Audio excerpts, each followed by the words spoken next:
Hello বন্ধুরা, জ্ঞানজ্যোতি coaching সেন্টারের পক্ষ থেকে তোমাদের সকলকে জানাই আরও একবার স্বাগত। আজকের ক্লাসে আলোচনার বিষয় হচ্ছে ভক্তিবাদ সম্পর্কে, অর্থাৎ ভক্তিবাদ বলতে কি বোঝানো হয়েছে এই বিষয়টা নিয়ে আজকের ক্লাসের মাধ্যমে তোমাদের সঙ্গে আলোচনা করব। ঠিক আছে? আচ্ছা, আলোচনার বিষয় শুরু করার আগে তোমাদেরকে একটা ছোট্ট ইনফরমেশন দিয়ে রাখি। দেখো, তোমরা যারা যারা ভাবছো আমাদের সঙ্গে এই সেমিস্টারে অনলাইনে যুক্ত হবে, তারা স্ক্রিনে দুটি নাম্বার দেখতে পাচ্ছ, 7076398606 এবং 6295916282। এই নাম্বার দুটি হলো আমাদের জ্ঞানজ্যোতি কোচিং সেন্টারের অফিসিয়াল হেল্পলাইন নাম্বার। তোমরা যারা যারা ভাবছো আমাদের সঙ্গে অনলাইনে যুক্ত হবে, নাম্বার দুটির মধ্যে কিন্তু যে কোনো একটি নাম্বারে যোগাযোগ করে আমাদের সঙ্গে যুক্ত হয়ে যেতে পারো। ঠিক আছে? এছাড়াও তোমাদের সেমিস্টারের কোর্স ফি সম্পর্কে একটু বলে রাখি। দেখো, তোমাদের কোর্স ফি যেটা আগে ছিল সেটা ছিল হচ্ছে 1199 রুপিস। এই কোর্স ফিটা কিন্তু এখন তোমাদের পে করতে হচ্ছে না। তার কারণ হলো তোমাদের জন্য কিন্তু একটা খুবই সুন্দর অফার রাখা হয়েছে। তোমরা কিন্তু শুধুমাত্র 99 রুপিস রেজিস্ট্রেশন ফি এর বিনিময়ে কিন্তু তোমাদের পুরো সেমিস্টারটা ক্লিয়ার করে নিতে পারছো।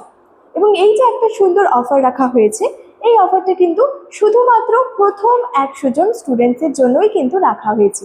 অর্থাৎ সেকেন্ড সেমিস্টারের প্রথম 100 জন, ফোর্থ সেমিস্টারের প্রথম 100 জন এবং সিক্স সেমিস্টারের প্রথম 100 জন স্টুডেন্টসের জন্য এই অফারটা কিন্তু রাখা হয়েছে। ঠিক আছে? তো চলো, এই ছিল ইনফরমেশনের বিষয়। এবার সরাসরি আলোচনার বিষয় শুরু করছি।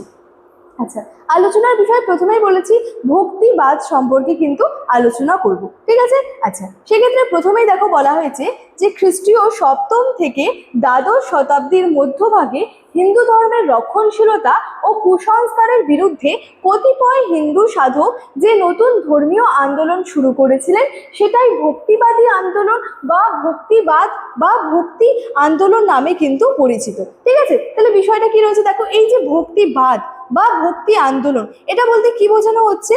খ্রিস্টীয় সপ্তম থেকে দ্বাদশ শতাব্দীর মধ্যভাগে কি হয়েছিল, হিন্দু ধর্মের কুসংস্কারের বিরুদ্ধে কতিপয় অর্থাৎ কিছু সংখ্যক হিন্দু সাধক মিলে কি করেছিলেন, একটা নতুন ধর্মীয় আন্দোলন শুরু করেছিলেন এবং সেটাকেই বলা হচ্ছে ভক্তিবাদ বা ভক্তিবাদী আন্দোলন বা ভক্তি আন্দোলন কিন্তু বলা হচ্ছে। ঠিক আছে? আচ্ছা, মূলত শৈব নায়নার এবং বৈষ্ণব আলওয়ার সম্প্রদায় এই আন্দোলনের সূচনা করেছিলেন। তাহলে এই যে ভক্তি আন্দোলন বা ভক্তিবাদী আন্দোলন বা ভক্তিবাদ, এটা সূচনা কারা করেছিলেন? শৈব নায়নার এবং বৈষ্ণব যে আলওয়ার সম্প্রদায়, তারা কিন্তু মূলত এই আন্দোলনের সূচনা করেছিলেন। ঠিক আছে? আচ্ছা, ভক্তিবাদের মূল কথা হলো আত্মার সঙ্গে পরমাত্মার মিলন। তাহলে এই যে ভক্তিবাদ বা ভক্তিবাদী আন্দোলন, এটার মূল বিষয় কি এক কথায় বলতে বা মূল কথা কি ছিল এক কথায় যদি বলি, সেটা ছিল আত্মার সঙ্গে পরমাত্মার মিলন। ঠিক আছে? এবারে আমরা দেখব যে ভক্তিবাদের উৎস সম্পর্কে। ঠিক আছে? আচ্ছা, দেখো বলেছে সুলতানের যুগে ভক্তিবাদের উৎস নিয়ে কিন্তু ঐতিহাসিকদের মধ্যে কিন্তু তীব্র একটা কিন্তু মতবিরোধ রয়েছে। এই যে সুলতানের যুগটা রয়েছিল, সেই সুলতানের যুগে এই যে ভক্তিবাদের উৎস, ভক্তিবাদের কিভাবে উৎপত্তি হলো, এটা নিয়ে কি হচ্ছে, ঐতিহাসিকদের মধ্যে কিন্তু একটা তীব্র মত পার্থক্য রয়েছে বা মতবিরোধ রয়েছে। ঠিক আছে? মত পার্থক্য মতবিরোধ বলতে একাধিক ঐতিহাসিক বা বিভিন্ন ঐতিহাসিক কিন্তু এক্ষেত্রে তাদের বিভিন্ন মতামত কিন্তু দিয়েছে। ঠিক আছে? সেক্ষেত্রে প্রথম মতামতের ক্ষেত্রে কি বলা হয়েছে দেখো, অনেক ঐতিহাসিক বলেছেন ইসলাম ও খ্রিস্ট ধর্ম থেকে হিন্দু ধর্মে ভক্তির প্রবেশ ঘটেছিল। ঠিক আছে? আবার ঐতিহাসিক ইউসুফ হোসেন কি বলেছেন দেখো, তিনি বলেছেন যে ইসলাম ধর্মই হলো ভক্তিবাদের মূল উৎস। ঠিক আছে?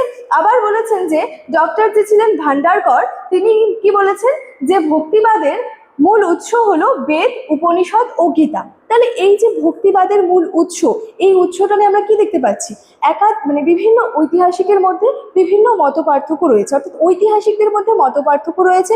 বিভিন্ন ঐতিহাসিক সেই সম্পর্কে বিভিন্ন কিন্তু যে তথ্য দিয়েছেন, যেমন অনেক ঐতিহাসিক বলেছেন যে খ্রিস্ট ধর্ম থেকে হিন্দু ধর্মে ভক্তির প্রবেশ ঘটে। আবার ইউসুফ হোসেন বলেছেন ইসলাম ধর্মই হলো ভক্তিবাদের মূল উৎস। আবার কি বলেছেন, ডক্টর ভান্ডারকর বলেছেন ভক্তিবাদের মূল উৎস হলো বেদ, উপনিষদ, গীতা। তাহলে আমরা কি দেখতে পাচ্ছি, বিভিন্ন ঐতিহাসিক বিভিন্ন মতামত কিন্তু দিয়েছে। এবার হচ্ছে ভক্তিবাদের মূল কথা বলতে কি। প্রথমেই বলেছি ভক্তিবাদের মূল কথা যেটা রয়েছে, সেটা রয়েছে হচ্ছে আত্মার সঙ্গে পরমাত্মার মিলন। আচ্ছা, এখানে কি বলেছে দেখো, ভজ ধাতু থেকে ভক্তি শব্দের উৎপত্তি ঘটেছে। তাহলে আমরা কি জানতে পারছি, এই যে ভক্তি শব্দ, এটার উৎপত্তি কোথা থেকে ঘটেছে? ভজ নামক ধাতু থেকে। ঠিক আছে, আচ্ছা, ভক্তি শব্দের অর্থ হলো ভজন। তাহলে ভক্তির মাধ্যমে আমরা কি বুঝতে পারছি, ভক্তি শব্দের অর্থটা কি? ভজন। এবং ভক্তিবাদের মূল কথা কি?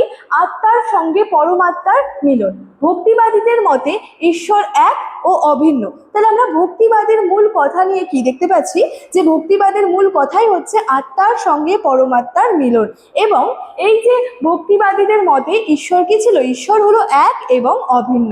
ঠিক আছে, আচ্ছা, তারপরে রয়েছে দেখো ভক্তিবাদের প্রসার, অর্থাৎ ভক্তিবাদের প্রসার কোথায় হয়েছিল। ঠিক আছে, খ্রিস্টীয় সপ্তম থেকে দ্বাদশ শতাব্দীর মধ্যে দাক্ষিণাত্যেই প্রকৃতপক্ষে কিন্তু ভক্তি আন্দোলনের সূচনা হয়েছিল। তাহলে এই যে ভক্তি আন্দোলনের সূচনা, এটা কিন্তু মূলত খ্রিস্টীয় সপ্তম থেকে দ্বাদশ শতাব্দীর মধ্যে হয়েছিল। কোথায় হয়েছিল? মূলত দাক্ষিণাত্যেই কিন্তু প্রকৃতপক্ষে এই ভক্তিবাদ বা ভক্তি আন্দোলনের কিন্তু সূচনা হয়েছিল।